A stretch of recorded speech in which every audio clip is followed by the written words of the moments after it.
श्री शंकरानंद गुरुपादाम्बुजन्मने सविलास महामोह ग्राहग्रासैककर्मणे तत्पादाम्बुरुहद्वन्द्व सेवा निर्मलचेतसां सुखबोधाय तत्त्वस्य विवेकोऽयं विधीयते। पंच महावाक्य विवेक या प्रकरणाला आपण आरंभ केला काल। महावाक्य विवेक या प्रकरणामध्ये चारही महावाक्यांचा विवेक प्रतिपादन केला,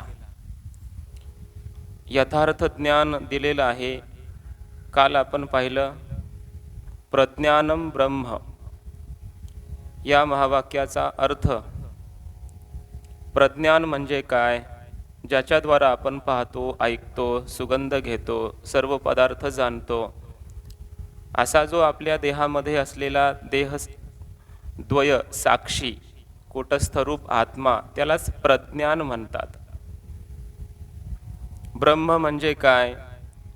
तर चतुर्मुख इंद्र, ब्रह्मदेव, अग्निदेव इत्यादी देवांमध्ये, मनुष्यांमध्ये, प्राण्यांमध्ये सर्वत्र जे ओतप्रोत चैतन्य आहे त्याला ब्रह्म म्हणतात। आणि प्रज्ञानम ब्रह्म या दोन्ही पदांमध्ये समानाधिकरण्य आहे, समान विभक्तिकत्व आहे। त्याने हे सूचित केलं की या दोन्ही पदांमध्ये ऐक्य आहे। जे प्रज्ञान आहे तेच ब्रह्म आणि जे ब्रह्म आहे तेच प्रज्ञान, असा महावाक्यातून ऐक्याचा उपदेश श्रुतीमातेने केलेला आहे। त्यानंतर आपण दुसरं महावाक्य पाहिलं, अहम ब्रह्मास्मी। अहम म्हणजे काय? जो परिपूर्ण असलेला, ज्याला पर असा आत्मा म्हटलंय, सर्वश्रेष्ठ असलेला, सूक्ष्म व्यापक असलेला, हा जो ज्ञानाधिकारी पुरुष आहे, त्याच्या या बुद्धीचा साक्षी या रूपाने राहणारा प्रकाशमय असा जो अहम म्हणजे आत्मा, त्यालाच अहम या शब्दाने लक्षणेने सांगितलेला आहे, कूटस्थ। ब्रह्म शब्दाचा अर्थ सांगितला स्वतः परिपूर्ण असलेलं परमात्म तत्व, देशकाल वस्तू परिच्छेद रहित असलेला असा परमात्मा म्हणजेच ब्रह्म। लक्षार्थाने अहम ब्रह्म आणि अस्मी शब्दाने दोन्हीची एकता प्रतिपादन केलेली आहे। हे दोन महावाक्य आपण काल पाहिले। आज आपल्याला तत्त्वमसी आणि अयमात्मा ब्रह्म या दोन महावाक्यांचा अर्थ पाहायचा आहे।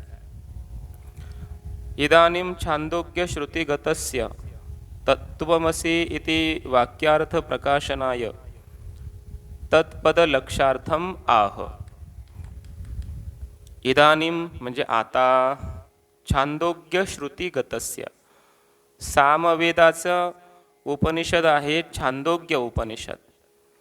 त्या सामवेदांतर्गत छांदोग्य श्रुतीमध्ये जे महावाक्य आलंय तत्त्वमसी, या महावाक्याचा अर्थ प्रकाशित करण्याकरिता तत्पदस्य लक्षार्थम आह।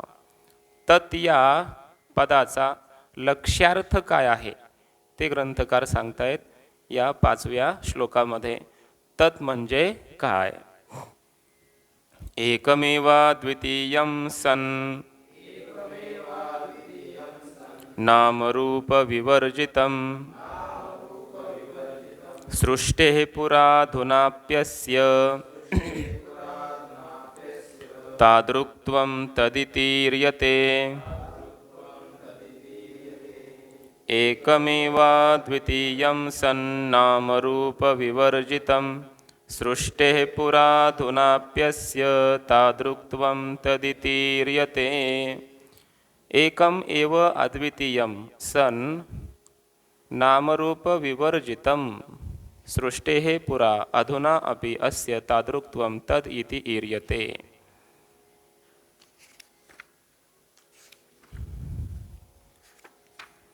सृष्टेः पुरा म्हणजे सृष्टीच्या उत्पत्तीच्या पूर्वी, एकम एव अद्वितीयम एकच अद्वितीय असं, नामरूप विवर्जितम, नाम रूप यांनी रहित असं सत तत्व होतं. सत अस्य अधुना अपि तादृक्त्वम, त्या सतचं आता सुद्धा म्हणजे सृष्टिकालामध्ये सुद्धा, तादृक्त्वम म्हणजे तसंच स्वरूप आहे, तसंच आहे म्हणजे ते सत आता सुद्धा एकम एव अद्वितीयम नामरूप विवर्जितम असंच आहे. आता सुद्धा ते सत तत्व तसंच आहे असं तत् इति इर्यते, तत् या शब्दाने लक्षणेच्या द्वारा कथन केल्या जातं.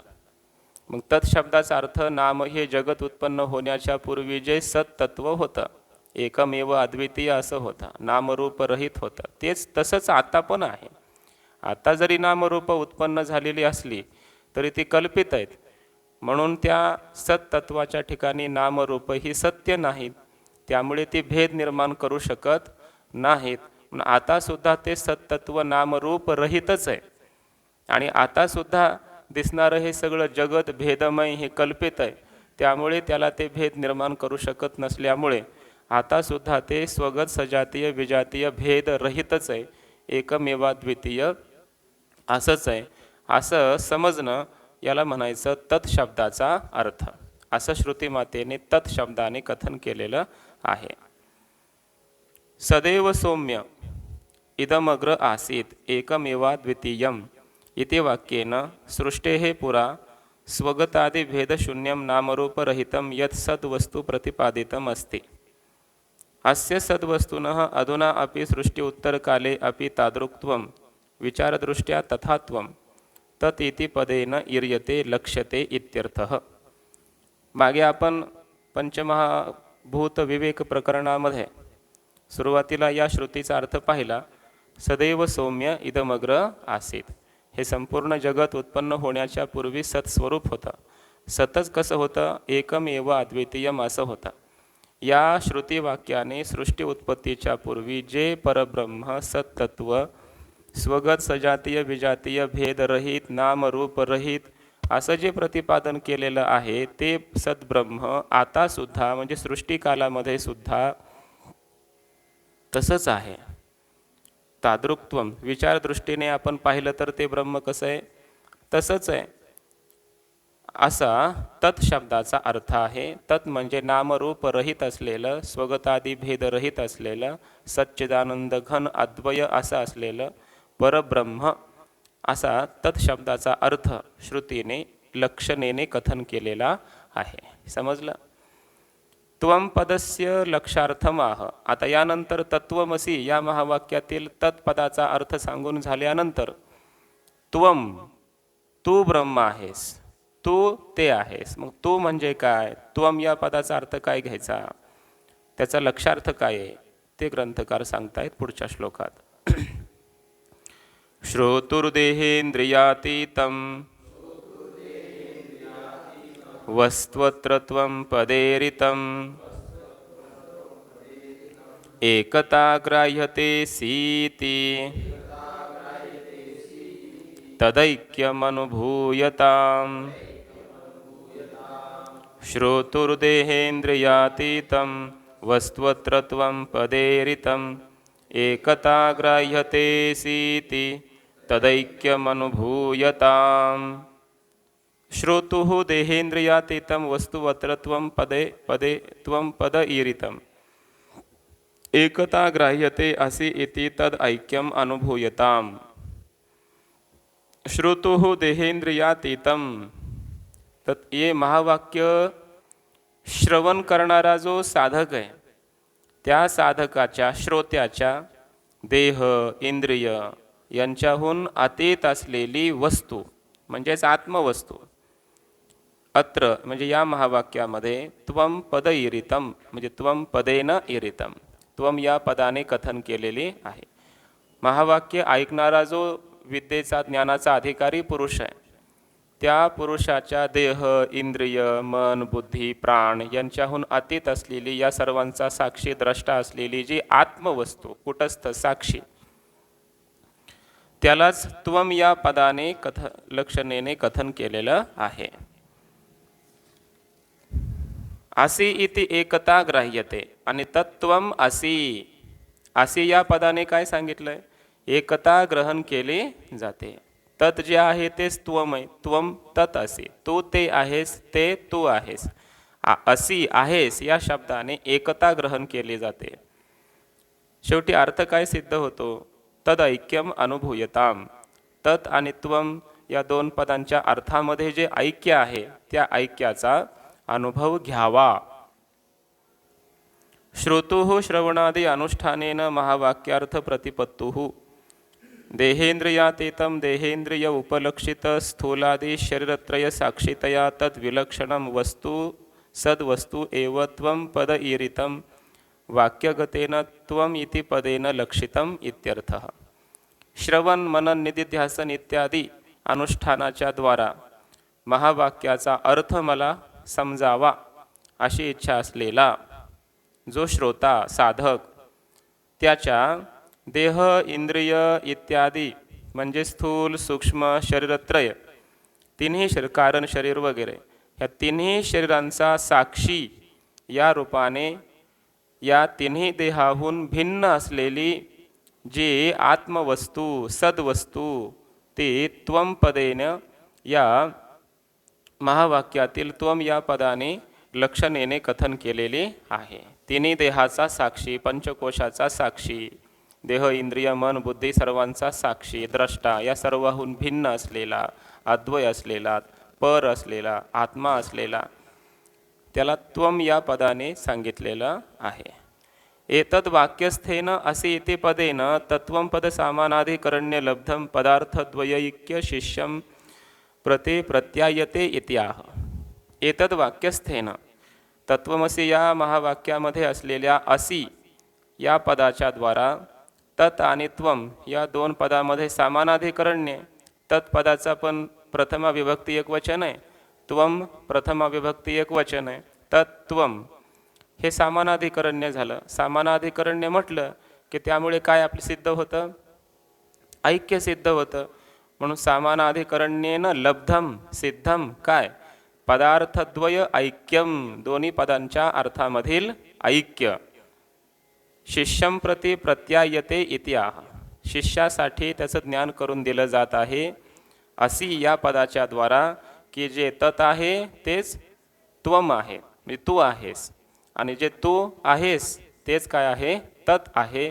तत् म्हणजे ब्रह्म, त्वम म्हणजे तू कूटस्थ असा अर्थ आहे. ब्रह्म आणि कूटस्थ रूप आत्मा एकच आहे असं श्रुतिमाता त्या साधकाला ज्ञान करून देत आहे असी या पदाच्या द्वारा. सिद्धम अर्थमाह, मग सिद्ध काय झालं? तयोः तत्वं पदार्थयोः ऐक्यम प्रमाण सिद्धम एकत्वम अनुभूयताम मुमुक्षुभिः इत्यर्थः.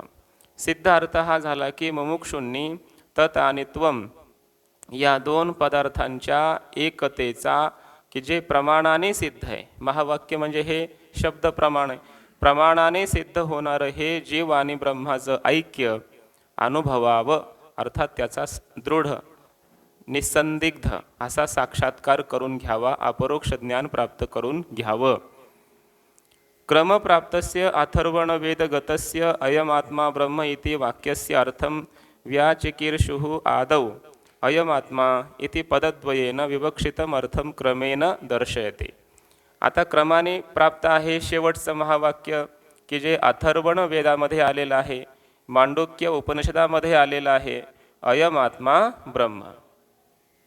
तर या वाक्याचा अर्थ प्रतिपादन करण्याचे इच्छुक असणारे आता ग्रंथकार अयम आणि आत्मा या दोन पदांच्या द्वारा श्रुतीला विवक्षित तात्पर्यभूत असलेला अर्थ क्रमाने सांगत आहेत पुढच्या श्लोकामध्ये. अयम आत्मा ब्रह्म या महावाक्यातील अयम आत्मा या दोन पदांचा अर्थ अगोदर ग्रंथकार सांगतायत. स्वप्रकाशा परोक्षत्व मयमित्युक्तितो मतम अहंकारादिदेहांतात् प्रत्यगात्मेति गीयते. स्वप्रकाशा परोक्षत्व मयमित्युक्तितो मतम् अहंकारादिदेहान्तात् प्रत्यगात्मेति गीयते। स्वप्रकाश अपरोक्षत्वम् अयम् इति उक्तितः मतम् अहंकारादिदेहान्तात् प्रत्यगात्मा इति गीयते। अयम् इति उक्तितः स्वप्रकाश अपरोक्षत्वम् मतम्। अयम आत्मा ब्रह्म, त्यात पहिलं पद कोणतं आहे? अयम. अयम म्हणजे हा, अपरोक्षवाचक शब्द आहे की नाही? हा. अयम घट, हा घट असं आपण बोलतो. तर अयम म्हणजे हा आत्मा, हा आत्मा ब्रह्म आहे असा सरळ अर्थ. तर हा अयम असं का म्हटलंय? तर इथे उक्तितः या बोलण्याने, वचनाने, वाक्याने, शब्दाने स्वप्रकाश अपरोक्षत्वम मतम, अयम या शब्दाने स्वयंप्रकाशत्व आणि अपरोक्षत्व सिद्ध केलेलं आहे. हा आत्मा जो आहे तो कसा आहे? स्वयंप्रकाश आहे. अयम आत्मा म्हणजे अयम शब्दाने सूचित केलंय हा आत्मा म्हणण्यातून हा कसा आहे? स्वयंप्रकाशत्वाने अपरोक्ष आहे. अपरोक्ष आहे हा, कारण अयम हा शब्द अपरोक्ष पदार्थ सांगण्यासाठीच येतो. दूरचा पदार्थ असेल तर आपण तत् म्हणतो, बरोबर ना? तत् सह घट, तो घट.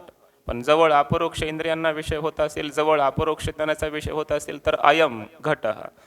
मग अयम हा शब्द अपरोक्षवाची आहे, प्रत्यक्षार्थवाची आहे. म्हणून अयम शब्दाने सूचित केलं की आत्मा हा अपरोक्ष आहे. मग अपरोक्ष आहे म्हणजे कसा अपरोक्ष आहे? घट जसा ज्ञानाचा विषय होऊन अपरोक्ष आहे, तसा आत्मा ज्ञानाचा विषय होऊन अपरोक्ष आहे का? नाही, तो स्वयंप्रकाशत्वाने अपरोक्ष आहे. समजतंय ना? तस्य अपरोक्षत्वं कथम? स्वयंप्रकाशत्वेन, स्वयंप्रकाशत्वेन एव आत्मा अपरोक्षः भवति इति अयम पदेन सूचितम. समजलंय ना? स्वयंप्रकाश आहे आत्मा, त्याचं प्रकाशन कुठलं ज्ञान करू शकत नाही. ज्ञानाचा विषय न होता असा अर्थ. स्वयंप्रकाश म्हणजे काय? अवेद्य, ज्ञानाचा प्रमाणाचा विषय तर होत नाही, पण तो आहे, कारण तो स्वयंप्रकाश आहे. बरोबर ना? असा याचा अर्थ आहे. जसं एखाद्या घटाच्या खाली दिवा प्रकाशित करून ठेवला तर त्या दिव्याचं ज्ञान होण्यासाठी काय करावं लागेल? आपल्याला फक्त घटाची निवृत्ती करावी लागेल. दंड घ्या, घट बाजूला करा. आता दिव्याचं ज्ञान करून घ्यायचं आहे का? दिव्या प्रकाशितच आहे मध्ये, बरोबर ना? त्याप्रमाणे फक्त अज्ञानाची निवृत्ती केली जाते. आत्मा स्वयंप्रकाशच आतमध्ये आहेच आहे, असा तो अपरोक्ष आहे. ज्ञान होऊन अपरोक्ष नाही, बरोबर ना? ज्ञानाचा विषय होऊन अपरोक्ष होणारे घटादी पदार्थ, पण ज्ञानाचा विषय तर होत नाही, पण तरी अपरोक्ष आहे. याला म्हणायचं स्वयंप्रकाश. असा आत्मा स्वयंप्रकाशत्वाने अपरोक्ष रूप आहे, असं अयम या पदाने श्रुतीने कथन केलेलं आहे, सूचित केलेलं आहे. अहंकारादी देहांतात प्रत्यग आत्मा इति गीयते. आता आत्मा शब्दाचा अर्थ सांगतायत. अहंकारापासून तर या स्थूल देहापर्यंत प्रत्यक, जे प्रत्यक तत्व आहे त्यालाच आत्मा असं म्हटलं जातं. अहंकार म्हणजेच प्राण, मन, बुद्धी हे सगळे घ्यायचे. अहंकारापासून तर देहापर्यंत, आणि देहापासून तर अहंकारापर्यंत, अहमपर्यंत, ह्या सर्वांचा आत्मा जो आहे, प्रत्येक सर्वांच्या आतमध्ये जो आहे त्यालाच या ठिकाणी आत्मा असं म्हटलेलं आहे. अयम इति उक्तितः, अयम इति शब्देन स्वयंप्रकाश अपरोक्षत्वं, स्वयंप्रकाशेन अपरोक्षत्वं मतम अभिमतम. अदृष्टादिवत् नित्यपरोक्षत्वं घटादिवत् दृश्यत्वंच व्यावर्तयितुं विशेषणद्वयम् इति बोद्धव्यम. अयम या शब्दाने काय केलंय? स्वप्रकाशत्वाने त्याचं अपरोक्षत्व सिद्ध केलेलं आहे, मानलेलं आहे. अदृष्ट जसं नित्य परोक्ष आहे. अदृष्ट म्हणजे पाप पुण्य, दिसतं कुणाला? कधी दिसलं नाही. नित्य परोक्ष आहे, इंद्रियाचा विषय होत नाही, प्रत्यक्षाचा विषय होत नाही. कोण? अदृष्ट, पाप पुण्यरूप अदृष्ट. ते जसं नित्य परोक्ष आहे तसा आत्मा नित्य परोक्ष नाही. नाही. घटादिवत दृश्यत्वंच, जसा घट आहे की नाही, दृश्य होतो, घट ज्ञानाचा विषय होतो, मग अपरोक्ष होतो, तसा आत्मा ज्ञानाचा विषय होऊन, दृश्य होऊन, ज्ञेय होऊन मग अपरोक्ष झाला असंही नाही. असं दोन्हीचं व्यावर्तन करण्याकरिता, निषेध करण्याकरिता दोन आपलं विशेषण या ठिकाणी दिलंय अयम. मग अयम या पदाने दोन गोष्टी केल्या. काय काय? आत्मा अपरोक्ष आहे पण घटासारखा नाही, बरोबर ना, दृश्य होऊन नाही, ज्ञेय होऊन नाही. आणि आत्मा नित्य परोक्ष नाही, तर नित्य नित्य अपरोक्ष आहे, स्वयंप्रकाश आहे, नित्य अपरोक्ष आहे, असं अयम पदाने सूचित केलेलं आहे. देहादिषु अपि आत्मशब्द प्रयोग दर्शनात अत्र आत्मशब्देन किम विवक्षितम इति आकांक्षायामाह. आता श्रुतींमध्ये, उपनिषदांमध्ये देहादिकांच्या ठिकाणी आत्माशब्द प्रयुक्त केलेला दिसून येतो. 2 दिवसापूर्वीच काहीतरी कालच बहुतेक श्रुती गेली, बरोबर ना, मध्ये आत्मनी तिष्ठती, बरोबर ना, मध्ये आत्मनी तिष्ठती अशी श्रुती गेली. तिथं आत्मनी शब्दाचा अर्थ आहे शरीरे. शरीराला पण बऱ्याचदा आत्मा हा शब्द आलेला आहे. सूक्ष्म देहाला, मनाला, बुद्धीला आत्मा शब्द आलेला आहे. मग इथं आत्मा, अयम आत्मा ब्रह्म या महावाक्यामध्ये आत्मा शब्दाचा अर्थ बुद्धी घ्यायचा का, शरीर घ्यायचं का, नेमका आत्मा शब्दाचा अर्थ घ्यायचा काय, विवक्षित काय, तात्पर्य काय, श्रुतीचं कोणता आत्मा घेतला पाहिजे, अशी आकांक्षा झाली असता उत्तर ग्रंथकार देत आहेत की अहंकारापासून देहापर्यंत जेवढे सगळे पदार्थ आहेत या सर्वांचा जो आत्मा, सर्वांचा आत्मा, सर्वांचा जो साक्षी आहे, सर्वांच्या आतमध्ये आहे, प्रत्येक आहे, त्याला म्हटलं इथं आत्मा. अहंकारः आदिर्यस्य प्राणमन इंद्रिय देह संघातस्य सह अहंकारादिः तथा देहः अंतः यस्य उक्त संघातस्य सह देहान्तः अहंकारादिश्चासौ देहान्तश्च इति तथा तस्मात् प्रत्यक अधिष्ठानतया साक्षितया च अंतरः आत्मा इति गीयते अस्मिन् वाक्ये इत्यर्थः. अहंकार आहे ज्याच्या आधी, कुणाच्या? मन, प्राण, इंद्रिय, देह या संघाताच्या, त्याला म्हणायचं अहंकारादिही. आणि त्याचप्रमाणे देह आहे अंती, शेवटी, ज्या उक्त संघाताच्या वरील प्राण, मन इत्यादिकांच्या, असा त्याला म्हणायचं देहांतः. आणि जो अहंकारादी आहे तोच देहांत आहे. अहंकार आहे ज्याच्या आधी आणि देह आहे ज्याच्या शेवटी, असा मन, इंद्रिय, प्राण इत्यादी देहादी संघात हे पूर्ण समुदाय घ्यायचा. आणि या सर्व समुदायाचा जो प्रत्यक आहे, प्रत्यक शब्दाचा अर्थ केला अधिष्ठान या रूपाने साक्षी आहे, साक्षी रूपाने सर्वांच्या आतमध्ये आहे, आतमध्ये आहे, साक्षी आहे, अधिष्ठान आहे. या सर्व देहादी संघाताचा तो काय आहे? साक्षी आहे, अधिष्ठान आहे. असा जो प्रत्येक आत्मा, त्यालाच या ठिकाणी आत्मा म्हटलंय. इथं शरीर, बुद्धी वगैरे त्यांना आत्मा म्हटलेलं नाही, मुख्य आत्मा घ्यायचा.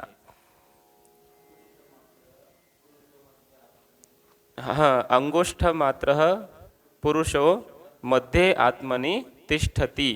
गेलं की नाही आपल्याला? अंगुष्ठ मात्र हा पुरुष हा आत्मा अंगुष्ठ मात्र आहे, हृदयाकाशात राहतो म्हणून त्याला अंगुष्ठ मात्र म्हटलंय. मध्ये आत्मनी म्हणजे आत्म्यामध्ये राहतो हा पुरुष, आत्म्यामध्ये. इथं आत्मा शब्दाचा अर्थ केला शरीर. शरीराच्या मध्ये जे हृदय आहे, हृदयामध्ये जे हृदयाकाश आहे, त्या हृदयाकाशामध्ये राहतो कोण? हा पुरुष रूप आत्मा, असा अर्थ केला. तर तिथं आत्मनी म्हणजे शरीरे असा अर्थ भाष्यकारांनी केलेला आहे.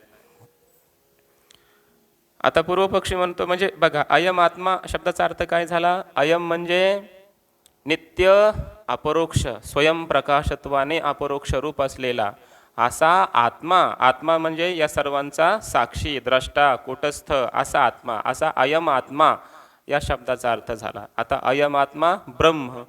मग ब्रह्म शब्दाचा अर्थ काय घ्यायचा? कारण ब्रह्म शब्द सुद्धा वेगवेगळ्या अर्थाने उपनिषदांमध्ये आलेला आहे. पूर्वपक्षी म्हणतो, ब्राह्मणादिषु अपि ब्रह्म शब्दस्य प्रयोग दर्शनात तद व्यावर्तनाय अत्र विवक्षितम अर्थमाह. ब्राह्मणादिकांमध्ये सुद्धा ब्रह्म शब्द प्रवृत्त झालेला दिसून येतो, ब्रह्म शब्दाचा प्रयोग दिसून येतो. म्हणून त्यांची व्यावृत्ती करण्याकरिता, ब्राह्मण वगैरे या अर्थाची व्यावृत्ती करण्याकरिता या महावाक्यामध्ये ब्रह्म या शब्दाचा तात्पर्यभूत असा अर्थ नेमका काय आहे ते ग्रंथकार सांगतायत पुढच्या श्लोकात. सांगा बरं, ब्राह्मणादिकांमध्ये सुद्धा ब्रह्मशब्द कुठं प्रवृत्त झालेला आहे? आता झालेलंच आहे त्यामुळे विचारतो. उपनिषद श्रवण करणाऱ्यांनी ब्राह्मणाला ब्रह्म म्हटलेलं आहे. ब्राह्मण या अर्थाने ब्रह्म शब्द आला.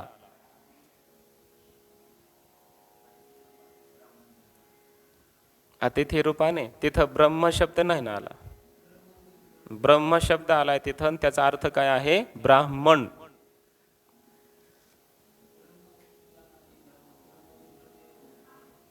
तिथं ब्राह्मण अर्थाने आहे का? तिथं ब्राह्मणाला म्हटलंय नाही.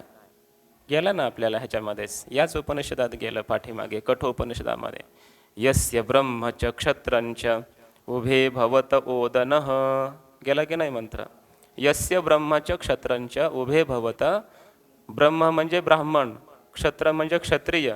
ब्राह्मण आणि क्षत्रिय या आत्म्याचे हे दोघ जण भात आहेत, ओदन आहेत. अर्थ गेला ना आपल्या, चिंतन करून आलो आपण त्याचा.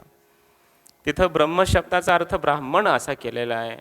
मग तसं इथं तत्वमसी महावाक्यामध्ये ब्रह्म शब्दाचा अर्थ ब्राह्मण करायचा का? एक शंका, समजतंय ना? शंका केली पूर्वपक्षाने. किंवा गीतेमध्ये शब्द आला बघा, कर्म ब्रह्मोद्भवम विद्धी ब्रह्माक्षर समुद्भवम. श्लोक गेला की नाही? कर्म ब्रह्मोद्भवम, त्याचा अर्थ काय केलाय? गीता शिकली ना सर्वांनी? सांगा बरं. कर्म ब्रह्मोद्भवम विद्धी ब्रह्म अक्षर समुद्भवम. तिथं ब्रह्म शब्दाचा काय अर्थ केलाय? कोण सांगतंय? कोण सांगतंय? माझ्याकडून 10 रुपये बक्षीस.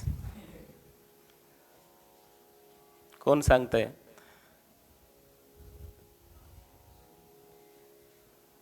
एवं प्रवर्तितं चक्रम नानुवर्तयति हयः.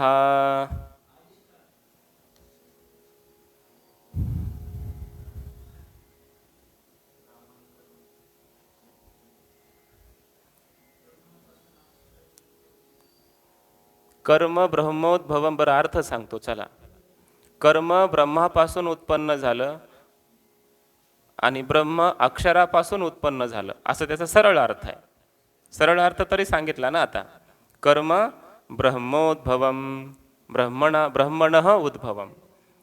नाही, कर्म ब्रह्मापासून उत्पन्न झालं आणि ब्रह्म अक्षरापासून उत्पन्न झालं. आता हे ब्रह्म जर असतं, निराकार निर्गुण चैतन्य ब्रह्म, उत्पन्न होतं का ते? मग त्याचा अर्थ ब्रह्म चैतन्य असा करून चालेल का? ब्रह्म पण उत्पन्न झालं अक्षरापासून, बरोबर? अक्षरापासून ब्रह्म झालं आणि ब्रह्मापासून कर्म झालं, असं त्याचा अर्थ आहे. त्या श्लोकाचा अर्थ असा आहे. मग काय अर्थ करता येईल ब्रह्म शब्दाचा? नाही, ब्रह्मदेव पण त्या अर्थाने पण येतो ब्रह्म शब्द, ब्रह्मदेव अर्थाने पण येतो ब्रह्म शब्द, पण तिथे नाही. हा, वेद. काय अर्थ आहे त्याचा? वेद. कर्म ब्रह्मोद्भवम विद्धी ब्रह्म नाम वेद वेदोद्भवम. वेदाने कर्म सांगितलेत की नाही? वेदे बहुत बोलिले विविध भेद सुचिले. विविध अनेक प्रकारची कर्म कोणी सांगितले? त्रैगुण्य विषया वेदा निस्त्रैगुण्यो भवार्जुन. सगळ्या प्रकारची कर्म कोण सांगतो? वेद सांगतो. कर्म ब्रह्मोद्भवम. कर्म राहुल महाराजांनी सांगितलं का? अच्छा, रितेश महाराजांनी. छान. कर्म ब्रह्मोद्भवम. कर्म हे ब्रह्मापासून म्हणजे वेदापासून उत्पन्न होतं. आणि ब्रह्म अक्षर समुद्भवम. ब्रह्म म्हणजे वेद. तो वेद, अक्षर म्हणजे अविनाशी परमात्मा, त्याच्यापासून उत्पन्न झाला आहे. परमात्म्याने वेद निर्माण केला आणि वेदाने कर्म सांगितले, असा याचा अर्थ आहे. म्हणजे तिथं ब्रह्म शब्दाचा अर्थ आहे वेद, असा अर्थ आहे. मग इथं अयम आत्मा ब्रह्म या महावाक्यामध्ये ब्रह्म शब्दाचा अर्थ वेद घ्यायचा का? समजतंय ना? हा आत्मा वेद आहे असा अर्थ घ्यायचा का?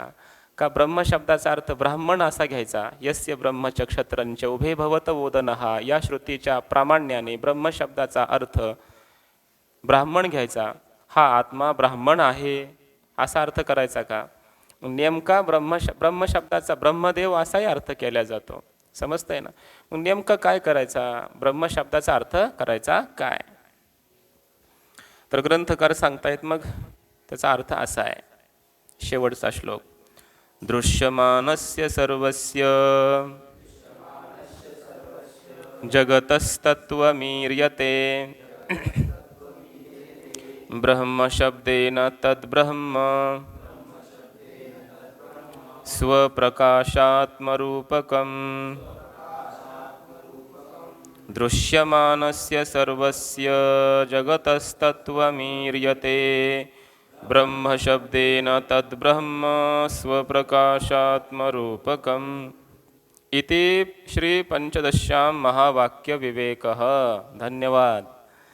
दृश्यमानस्य सर्वस्य जगतः तत्वम् ईर्यते ब्रह्मशब्देन तद्ब्रह्म स्वप्रकाशात्मरूपकम्.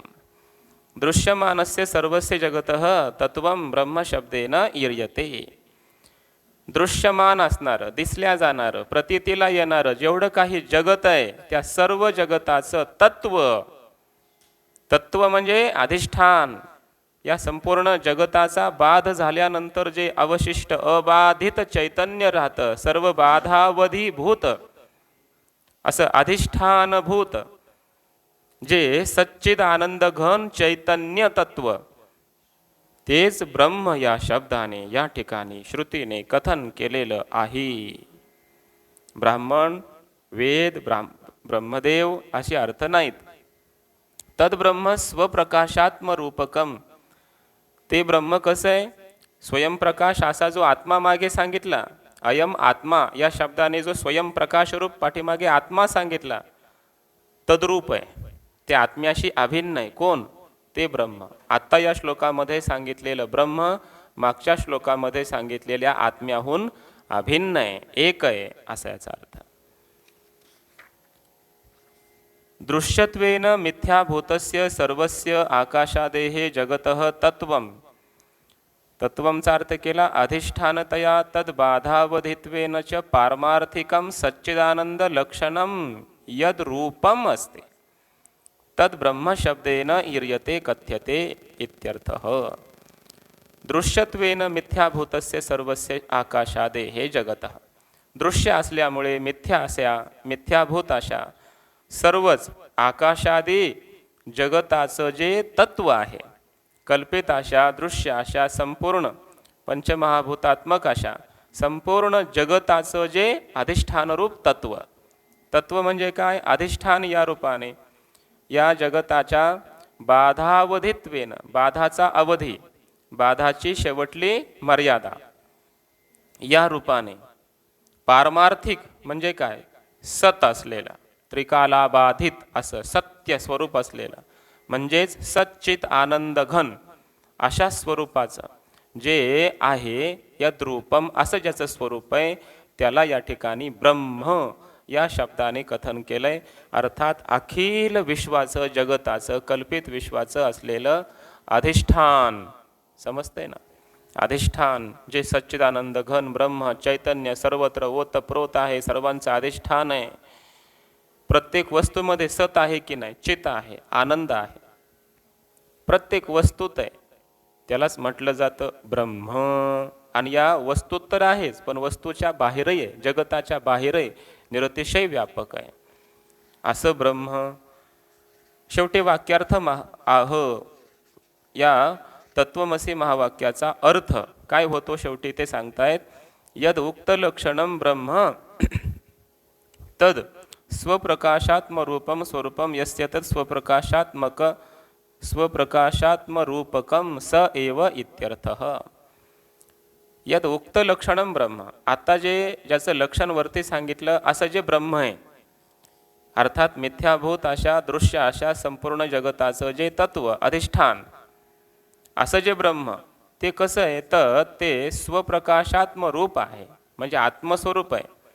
स्वयंप्रकाश आत्मा हे ज्याचं रूप आहे, स्वरूप आहे, त्याला म्हणायचं स्वप्रकाशात्म रूपकम, म्हणजे आत्मस्वरूप आहे. कोण? आत्ता जे ब्रह्म सांगितलं ते कसं आहे? आत्मरूप आहे. अयम आत्मा ब्रह्म, ब्रह्म अयम आत्मा, अयम आत्मा ब्रह्म, ब्रह्म अयम आत्मा. ब्रह्मच हा आत्मा आहे आणि हा आत्माच ब्रह्म आहे, असा अखंड अर्थ, याला अखंड अर्थ म्हणतात. असा अभेद रूप अर्थ या तत्वमसी महावाक्याने सांगितला आणि सूचित केलंय की जे संपूर्ण विश्वाचं अधिष्ठान असलेलं ब्रह्म तेच तुम्ही आहात. तुम्ही म्हणजे तुम्ही हा देह असा अर्थ घ्यायचा नाही. तुम्ही म्हणजे या देहद्वय साक्षी, देह स्थूल सूक्ष्म कारण तिन्ही देह घ्या आणि इंद्रिय घ्या, मन बुद्धी ह्या सर्वांचा साक्षी द्रष्टा आत्मा, असा आत्मा घ्यायचा. मग ते ब्रह्म कोण आहे? हा आत्मा आहे आणि हा आत्माच ब्रह्म आहे, असा तत्वमसी महावाक्याचा अखंड अर्थ आहे. अशा प्रकारे चारही महावाक्यांचा अर्थ या प्रकरणामध्ये सांगितला. महावाक्यांमध्ये एक जीववाचक पद असतं आणि दुसरं ब्रह्मवाचक पद आहे. मग त्या जीववाचक पदाचा अर्थ काय करायचा? प्रज्ञानम ब्रह्म, प्रज्ञान हे जीववाचक पद आहे, ब्रह्म ब्रह्मवाचक. मग प्रज्ञान शब्दाचा लक्षार्थ सांगितला, ब्रह्म शब्दाचा लक्षार्थ सांगितला. याला म्हणायचं विवेक, महावाक्य विवेक. तत्वम पदार्थ शोधन. अहम ब्रह्मास्मी, अहम जीववाचक पद आहे, ब्रह्म ब्रह्मवाचक पद आहे, अस्मी ऐक्यतावाचक पद आहे. मग अहमचा अर्थ काय, ब्रह्मचा अर्थ काय, लक्षार्थाने त्या अहम आणि ब्रह्माचा अर्थ काय करायचा? याला म्हणायचं तत्वम पदार्थ शोधन महावाक्य विवेक प्रकरण. तसंच तत्वमसी, तत् म्हणजे काय? ब्रह्मवाचक पद आहे. त्वम, त्वम म्हणजे तू, तू शिष्याला म्हटलंय गुरूंनी, तू उपदेशरूप वाक्य आहे हे तत्वमसी, बरोबर ना? त्वम म्हणजे तू शिष्य, म्हणजेच जीववाचक पद आहे त्वम. मग जीववाचक त्वम पदाचा अर्थ काय करायचा? लक्षार्थ सांगितला. तत्पदाचा लक्षार्थ सांगितला. दोन्हीचं लक्षार्थामध्ये असी पदाने ऐक्य सांगितलं. याला म्हणायचं महावाक्य विवेक तत्वम पदार्थ शोधन. आणि शेवटी आता आपण पाहिलं अयम आत्मा ब्रह्म. अयम म्हणजे स्वयंप्रकाश आणि स्वयंप्रकाशत्वानेच असलेलं अपरोक्ष रूप असं आत्मा म्हणजे आत्मस्वरूप. कोण आहे हे? ब्रह्म. हा आत्माच ब्रह्म आहे आणि ब्रह्मच आत्मा. अशा प्रकारे जीववाचक आणि ब्रह्मवाचक दोन्ही पदांचा विवेक करून सांगितला, यथार्थ ज्ञान सांगितलं आणि सामानाधिकरण्याने ऐक्य प्रतिपादन केलं. अशा प्रकारे वेदांतामध्ये हे 4 महावाक्य आहेत. चारही महावाक्यांच्या द्वारा जीव ब्रह्माची एकताच प्रतिपादन केलेली आहे की या महावाक्याच्या श्रवणाने तुम्हाला अपरोक्ष ज्ञान झालं पाहिजे आणि अपरोक्ष ज्ञानानेच अभानापादक आवरणाचा भंग होतो, अज्ञानाचा नाश होतो, अज्ञान कार्याचा बाध होतो, म्हणजेच मोक्ष प्राप्त होतो. आणि चिदाभासाच्या संपूर्ण अवस्था सिद्ध होतात आणि शेवटी चिदाभास हा अवस्थांच्या अतीत होतो. म्हणजे आपण अज्ञान, आवरण, विक्षेप, परोक्ष ज्ञान, अपरोक्ष ज्ञान, शोकनाश, आनंदावाप्ती आणि शेवटी आनंदावाप्ती तरी काय? आनंद रूपता ही सिद्ध होते. या सर्व अवस्थांच्या अतीत हा चिदाभास जातो. अशा प्रकारे त्याला कृतार्थता सिद्ध होते. यालाच मोक्षप्राप्ती असं म्हणतात, संपूर्ण दुःखांची निवृत्ती असं म्हणतात. ज्याला मुक्त व्हायचं आहे, ज्याला दुःखातून मुक्त व्हायचं आहे, त्याला हे तत्वमसी महावाक्य श्रवण केल्याशिवाय पर्याय नाही. हे जोपर्यंत तो श्रवण करणार नाही, याचा विचार असा जोपर्यंत साधक करीत नाही, तोपर्यंत त्याने कितीही साधना, भजन, चिंतन, यज्ञ, याग, अनुष्ठान, तप काही करू द्या, हे जर केलं नाही तर काहीच केलं नाही. किया तो क्या किया असा त्याचा अर्थ होतो. आणि अगर ये किया तो क्या नहीं किया, सब कुछ किया. समजतंय ना?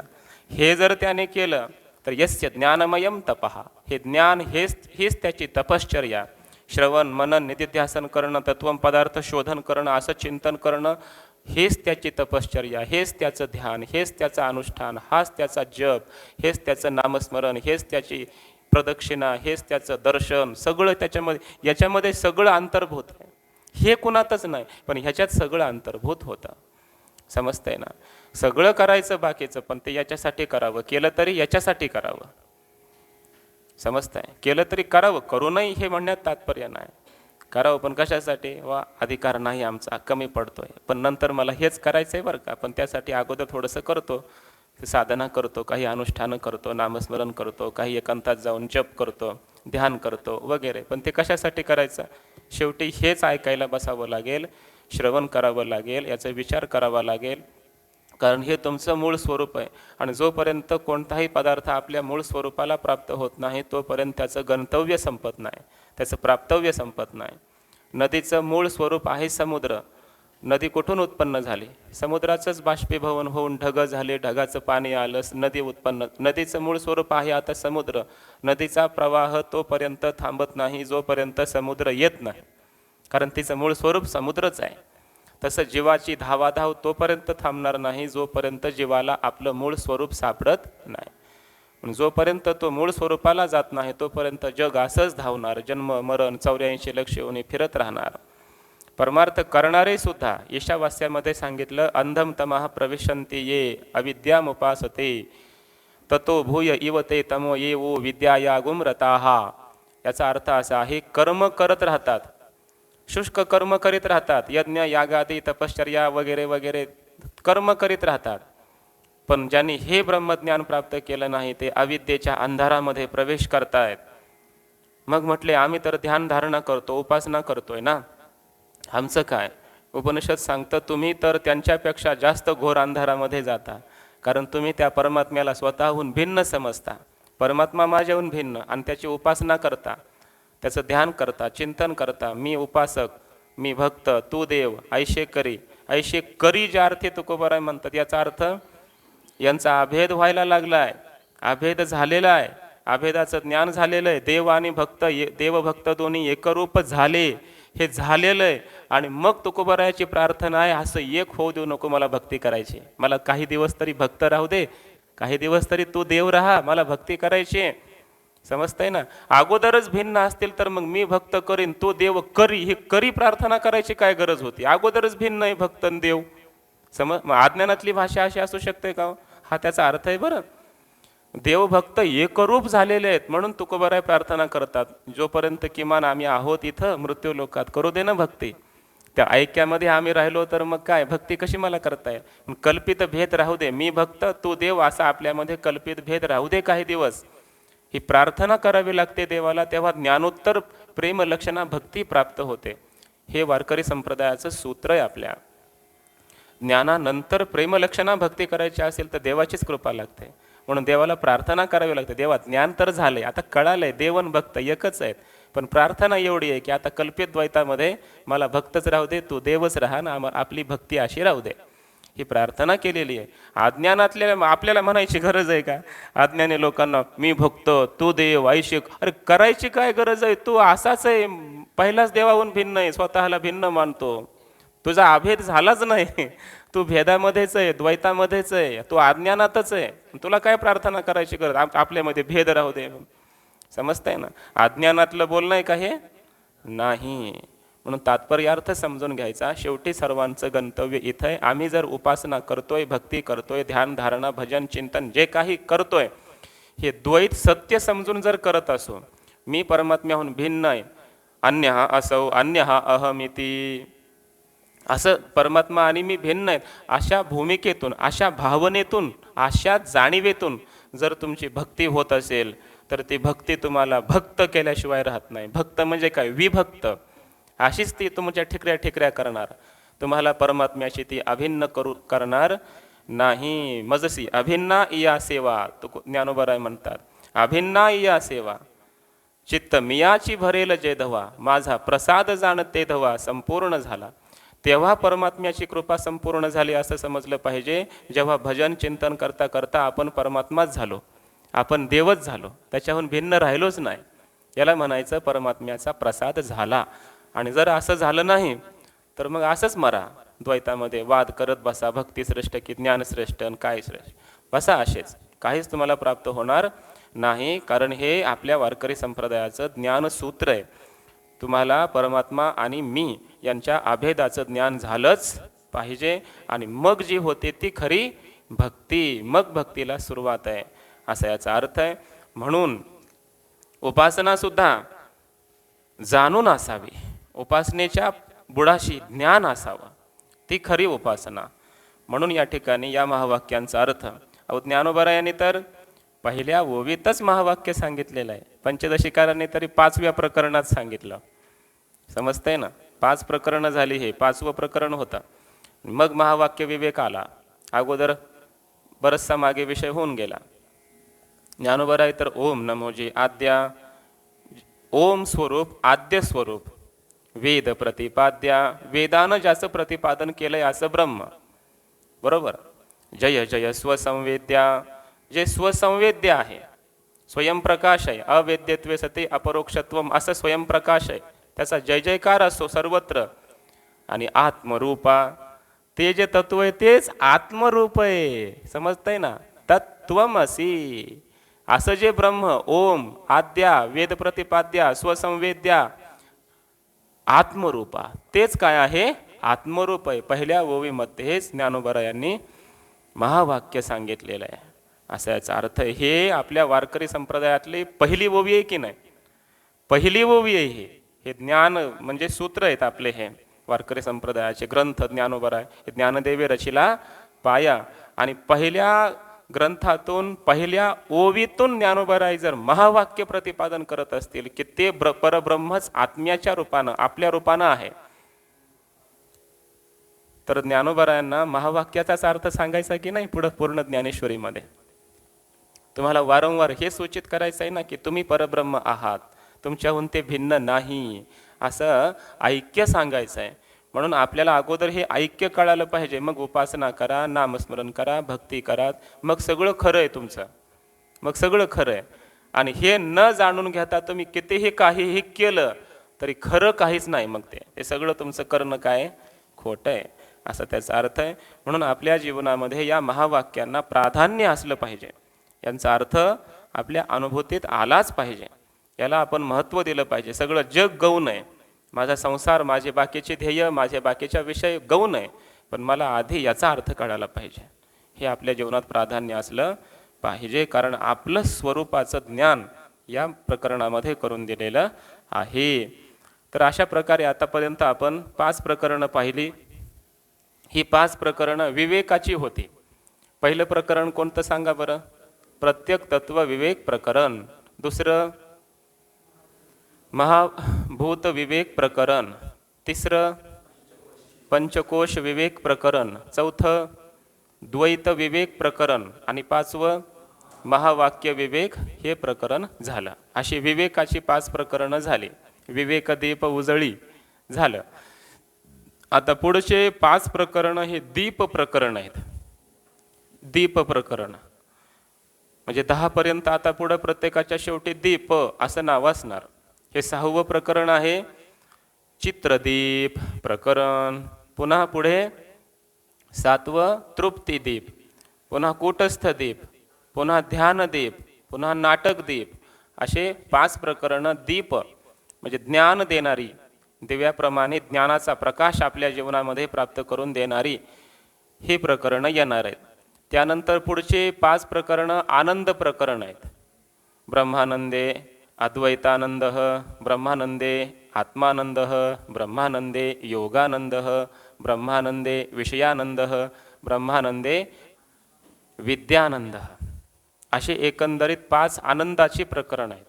अगोदर आपल्याला विवेक झाला पाहिजे, नंतर ज्ञान झालं पाहिजे दीप, नंतर आनंद प्राप्त होतो. ते शेवटी आनंदाची प्रकरणं 5 येणार आहेत. त्याच्यामध्ये आता ज्ञान प्राप्त करून देण्याकरिता आपल्याला हे पहिलं प्रकरण येणार आहे चित्रदीप. चित्रदीप प्रकरणाचं सर्वात महत्त्वाचं वैशिष्ट्य हे आहे की वेदांतामध्ये ज्या काही विचारसागर इत्यादी ग्रंथांमध्ये प्रक्रिया आल्यात वेदांताच्या, प्रमाणासंबंधी, प्रमेयासंबंधी, आत्म्यासंबंधी, जगाच्या संबंधी, उत्पत्ती संबंधी, ईश्वर कसा मानायचा, जीव कसा मानायचा, कुणाची काय काय मतं आहेत, अशी वेदांतामध्ये ज्या अनेक प्रक्रिया आहेत सांगितल्या जातात, कुणाचा कोणता वाद आहे वगैरे, हा सर्व विषय चित्रदीप प्रकरणामध्ये येणार आहे. चित्रदीप प्रकरण म्हणजे वेदांताचं संपूर्ण चित्र आपल्या डोळ्यासमोर उभं करतात ते वेदांताचं. असं अत्यंत प्रक्रिया प्रधान असलेलं प्रकरण म्हणजे चित्रदीप. आणि पुढचं प्रकरण तृप्तिदीप आहे. हे प्रकरण ज्याला समजलं त्यानं मग तृप्तीचा ढेकर द्यायचा पुढच्या प्रकरणामध्ये. हे प्रकरण ज्याला कळालं नाही त्याला तृप्तिदीप प्रकरण कळत नाही. म्हणून हे चित्रदीप म्हणजे विचारसागर जशी प्रक्रिया सांगते की नाही वेगवेगळ्या, त्याप्रमाणे हे प्रकरण आपल्याला भिन्न भिन्न वेदांताच्या प्रक्रिया सांगणारं असं प्रक्रिया प्रधान असलेलं ग्रंथ आहे. जगत कसं आहे, कसं उत्पन्न झालं, ईश्वर कसा मानायचा, जीव कसा मानायचा, जगत सत्य मानायचं का मिथ्या मानायचं, अधिष्ठान म्हणजे काय, कूटस्थ म्हणजे काय, घटाकाश म्हणजे काय, मठाकाश म्हणजे काय, हे सगळे चैतन्याचे 4 प्रकार, हे जे संपूर्ण विषय आपण नेहमी ऐकतो, हे सगळे विषय चित्रदीप प्रकरणामध्ये येणार आहेत. 290 श्लोक आहेत या प्रकरणामध्ये. तृप्तिदीपमध्ये 298 काहीतरी श्लोक आहेत. जवळजवळ 300 श्लोक या प्रकरणांमध्ये आहेत. रोज आपण 10 श्लोक घेणार, म्हणजे 30 10 300. एका महिन्यामध्ये एक प्रकरण तरी किमान पूर्ण होता. पुढच्या महिन्यामध्ये पुढचं प्रकरण, 30 दिवसामध्ये एक प्रकरण आपल्याला पूर्ण करायचं. जरा वेगानं घेऊ, ह्याच्यावर जास्त टीका वगैरे नाही ह्या दोन्ही प्रकरणामध्ये. आपण 10 श्लोक घेणार आहेत. मग अर्धा तास लागेल, पाऊण तास लागेल, 1 तास लागेल, कदाचित 1.25 तास लागेल. त्या भूमिकेतच बसायचा. आणि उद्यापासून किंवा तुम्ही म्हणाल तेव्हा जर सुट्ट्या पाहिजे असतील आता सप्ताह होईपर्यंत, तर सुट्ट्या घ्या, ठरवा, त्यानुसार आपण हे प्रकरण सुरू करूया. यथा चित्रपटे दृष्टमवस्थानां चतुष्टयं परमात्मनि विज्ञेयं तथावस्था चतुष्टयं. पुंडलीकवरदा हरिविठ्ठल श्री ज्ञानदेव तुकाराम माऊली ज्ञानेश्वर महाराज की जय.